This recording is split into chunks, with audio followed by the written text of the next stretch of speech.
मयंक और रिद्धि शादी के लिए स्टेज पर बैठे हैं। उफ, कब से तैयार बैठी हूँ, मुझे बहुत प्यास लग रही है, जरा मेरे लिए कुछ ठंडा पीने को मंगाओ ना।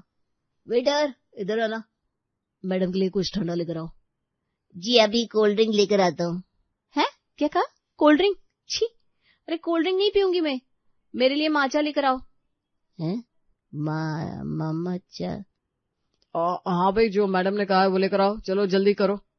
रिद्धि और मयंक के रिश्ते की बात चल रही थी और दोनों परिवार वाले आमने सामने बैठे हुए थे। बताओ फिर मयंक बेटा, तुम्हें रिद्धि कैसी लगी?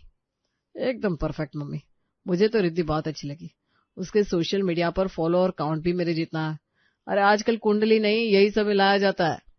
हाँ वही तो, हम दोनों जब साथ में अपनी शादी की फोटोज पोस्ट करेंगे ना, तब तो एकदम वायरल हो जाएंगे।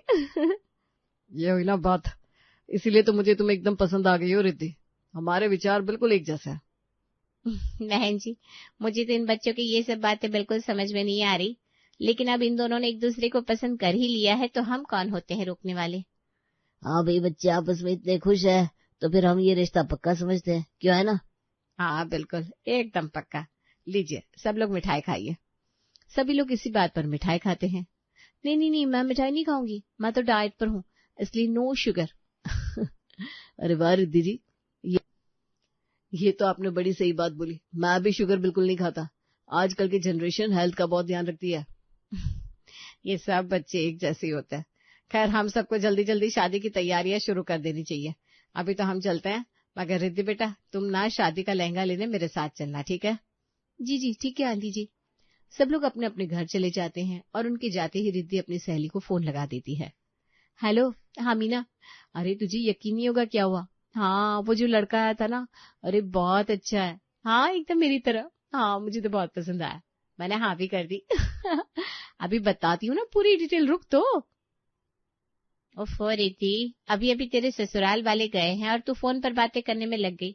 ये सब सफाई कराने में मेरी मदद कर। अरे माँ बात करने दो ना, मुझे मीना को सारी डिटेल बतानी है, वरना मैं सब भूल जाऊंगी। अरे रिद्धि मगर ये। माँ करने दो ना बात। हाँ हाँ मीना, ये सही रहेगा, तू जल्दी से घर आ जा, फिर तुझे सब बताती हूँ। रिद्धि फोन काट देती है। ओफो माँ, चलो करवाती हूँ सफाई, लेकिन अभी मीना घर आ रही है, जो भी काम है उसके घर आने से पहले करवा लो। हाँ अरे ठीक है, पर जल्दी से ये सब बर्तन रसोई में रख कर आ और उन्हें धुल भी दे। नहीं नहीं माँ, रख कर तो आऊंगी, धोऊंगी नहीं, वरना मेरे नेल्स खराब हो जाएंगे। रिद्धि अरे अब तो सुधर जा, अब तो तेरी शादी होने को है, अगर तू थोड़ा बहुत काम करना सीख लेगी तो तेरे लिए अच्छा होगा। अच्छा अच्छा ठीक है, करती हूँ। अब ये लेक्चर शुरू मत करो यार, तुम्हें तो बस 1 मिनट चाहिए और तुम बोलने लग जाती हो, बिल्कुल किसी टैप रिकॉर्डर की तरह। रिद्धि जल्दी से सारा काम खत्म करती है, तभी मीना घर आ जाती है। अरे मगर रिद्धि ये बता, फिर हम तेरी शादी के लिए शॉपिंग करने कब जा रहे हैं? सबसे ज्यादा तो मैं तेरी शादी का लहंगा लेने के लिए उत्सुक हूँ। क्या? मगर मीना वो तो। क्या हुआ रिद्धि? अब क्या बताऊं मीना, वो मेरी सास ने बोला है कि शादी का लहंगा मैं उनके साथ ही लेने जाऊं। क्या? ओ माय गॉड रिद्धि, मगर वो तेरा लहंगा लेने में मदद कैसे कर पाएगी? उन्हें तो तेरे बारे में कुछ भी नहीं पता, पता नहीं उनकी चॉइस कैसी होगी।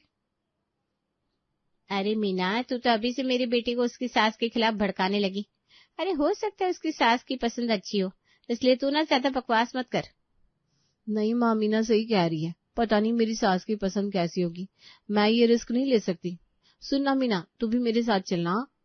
ये हुई ना बात, ठीक है, जब तू जाएगी तो मुझे एक मैसेज कर देना। Okay done. फिर क्या था, जिस दिन रिद्धि को अपनी सास के साथ शादी का लहंगा लेने के लिए जाना था, वो मीना को भी अपने साथ टांग लेती है।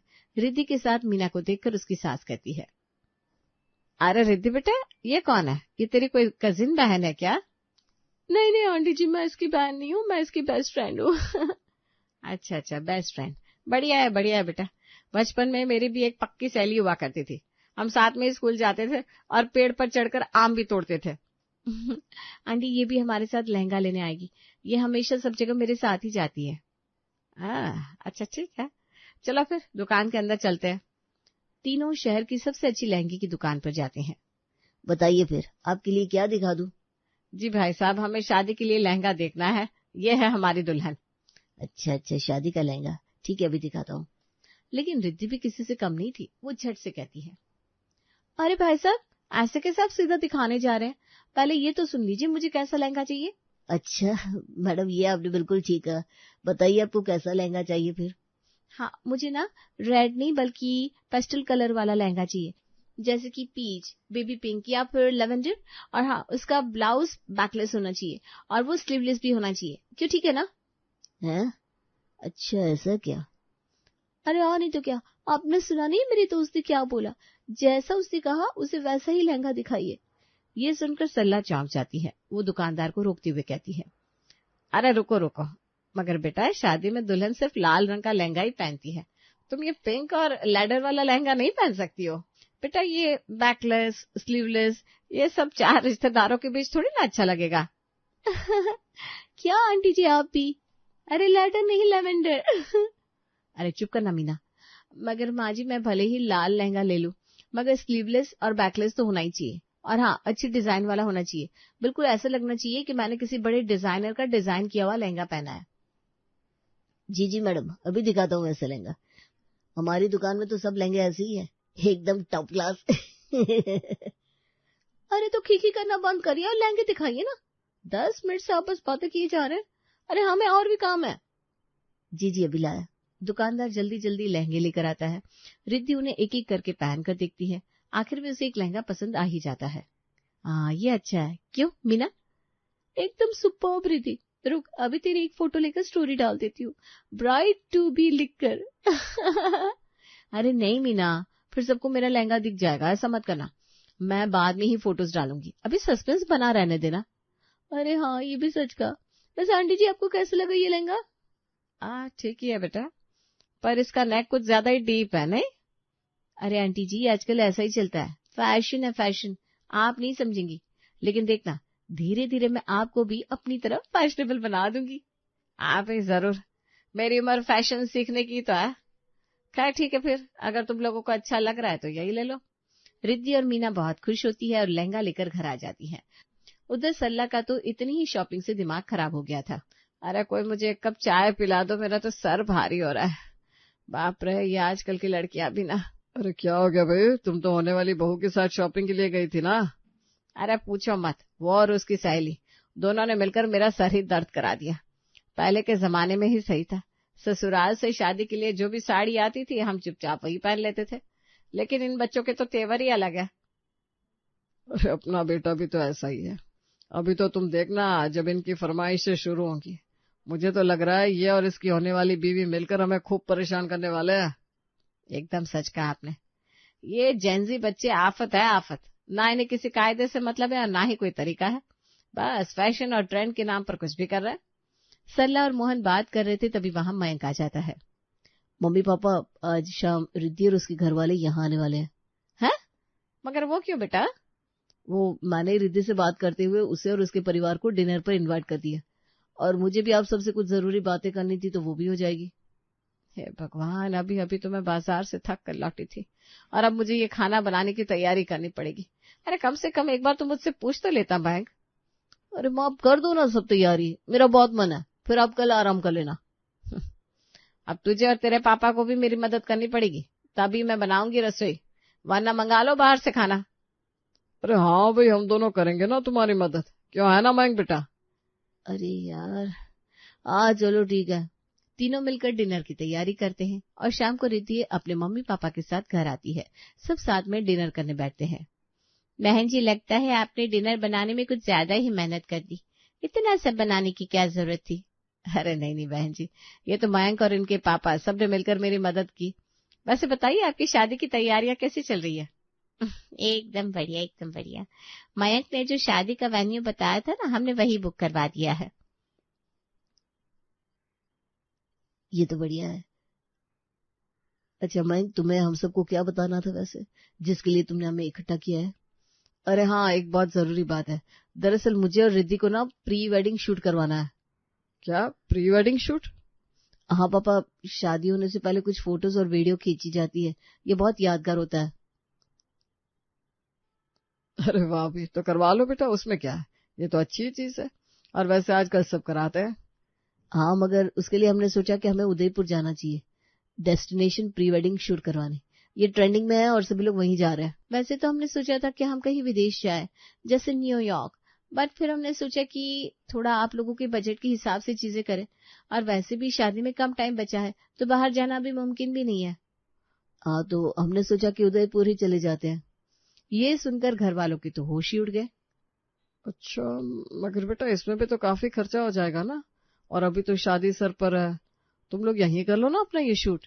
नहीं पापा जी, यहाँ पर कैसे काम चलेगा? यहाँ नहीं, उदयपुर ही जाना है, और हमें थोड़े बहुत कपड़े भी खरीदने हैं, फिर साथ में उदयपुर जाएंगे।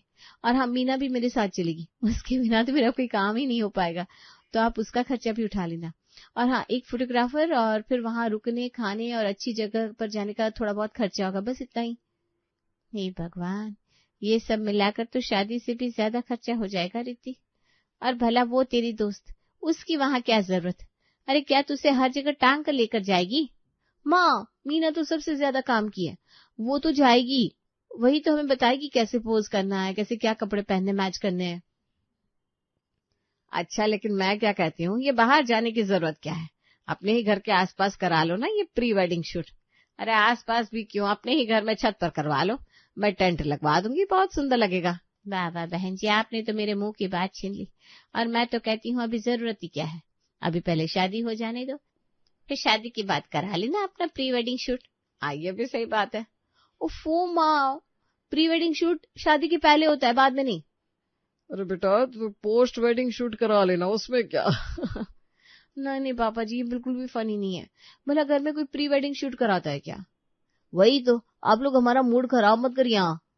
मगर बेटा, शादी को इतने कम दिन रह गए हैं, तुम लोग अब कहीं बाहर मत जाओ, यहीं अपने ही शहर में कर लो जो भी करना है। हाँ, मेरे ख्याल से यही ठीक रहेगा। हाँ, मुझे भी ऐसा ही लगता है। भाई, मुझे भी ऐसा ही लगता है। अब सभी लोग रिद्धि और मयंक के खिलाफ हो जाते हैं, तो आखिर में उन्हें हार माननी ही पड़ती है। ओफो, अच्छा ठीक है, जैसा आप लोग कहें। रिद्धि, फिर तो हमें शहर की अच्छी अच्छी जगह ढूंढनी पड़ेगी प्री वेडिंग फोटोशूट के लिए। हाँ ठीक है, फिर मैं मीना को अभी मैसेज कर देती हूँ, वही मुझे ढूंढ कर बता देगी। ओके। किसी तरह मयंक और रिद्धि के घर वाले मिलकर ये डेस्टिनेशन फोटोशूट के मामले को ठंडा करते हैं। इसी तरह से थोड़ा समय बीत जाता है और आखिरकार शादी वाला दिन भी आ जाता है। दोनों दूल्हा दुल्हन स्टेज पर बैठे हुए थे। सुनिए ना, मैं अच्छी तो लग रही हूँ ना? अरे एकदम हीरोइन लग रही है, मस्त मस्त। आओ एक सेल्फी लेते हैं। हाँ, चीज। अच्छा, मुझे ना बहुत प्यास लग रही है, जरा मेरे लिए कुछ ठंडा पीने को मंगाओ ना। वेटर, इधर आना, मैडम के लिए कुछ ठंडा लेकर आओ। जी, अभी कोल्ड ड्रिंक लेकर आता हूँ। है? क्या कहा? Cold drink? छी, कोल्ड ड्रिंक नहीं पीऊंगी मैं, मेरे लिए माचा लेकर आओ। माचा? हाँ भाई, जो मैडम ने कहा है वो लेकर आओ, जाओ फटाफट जाओ। दोनों सेल्फी ले रहे थे कि तभी अचानक से वहां उनके कुछ रिश्तेदार आ जाते हैं। अरे रिद्धि बेटा, मयंक बेटा, ये लो हमारी तरफ से। अरे बुआ जी, ये क्या है? वो लिफाफा, और क्या। मगर बुआ जी, हम क्या 100 साल पहले के जमाने के हैं? आप हमें ये लाल पीला लिफाफा क्यों दे रही है? वो देखिए, मैंने और मयंक जी ने वहां हमारे QR कोड का प्रिंट आउट निकलवा कर चिपका दिया है। हैं? तो उसका क्या? अरे बुआ जी, तो आप डायरेक्ट हमारे अकाउंट में पैसे डाल दीजिए ना, ये लिफाफे की जरूरत नहीं है। और हाँ, बाकी रिश्तेदारों को भी ऐसा ही करने को बोल दीजिएगा। अच्छा ठीक है भाई, तुम लोगों की शादी है, जैसा तुम लोग कहो। बुआ जी मुंह बनाते हुए वहां से चली जाती है और फिर वरमाला डालने का वक्त आता है। बेटा रिद्धि, ये लो वरमाला मयंक के गले में डालने के लिए। बेटा मयंक, ये लो रिद्धि के लिए। रुकिए, मेरी बात ध्यान से सुनिए। वो देखिए, स्टेज के नीचे मेरी दोस्त मीना वो रिकॉर्ड कर रही है, तो जब मैं आपको वरमाला डालूंगी तो आप कम से कम 3-4 बार पीछे हटिएगा, फिर ही वरमाला डलवाइएगा। और जब आप मुझे डालने आएंगे ना, तब मेरे सब भाई मुझे उठा लेंगे, फिर एकदम मस्त वीडियो बनेगी। ठीक है रिद्धि, फिर मैं ऐसा ही करूंगा, तुम बस देखती जाओ। ओफो, ये लोग नहीं सुधरने वाले। मयंक और रिद्धि एक दूसरे के ऊपर वरमाला डालते हैं और फिर दोनों शादी के मंडप में जाकर बैठ जाते हैं और उनकी शादी हो जाती है। चलो, आखिरकार शादी खत्म हुई और साथ साथ में ये शादी के चोंचले भी। हाँ, ये तुमने एकदम सच कहा रिद्धि। अब हम बढ़िया हनीमून पर जाएंगे, घूमेंगे फिरेंगे। ये सब शादी के चक्कर में तो मैं एकदम थक ही गया था। बच्चों, तुम लोगों को लग रहा है ना कि शादी के चौंचले खत्म हो गए, मगर ये तो अभी शुरू हुआ है और हम लोगों ने तो फिर भी जैसे तैसे काट लिया। तुम जेंजी लोगों को तो और ज्यादा दिक्कत होने वाली है। ये सुनकर मयंक और रिद्धि तो चौंक जाते हैं, लेकिन बाकी सब लोग जोर जोर से हंसने लगते हैं।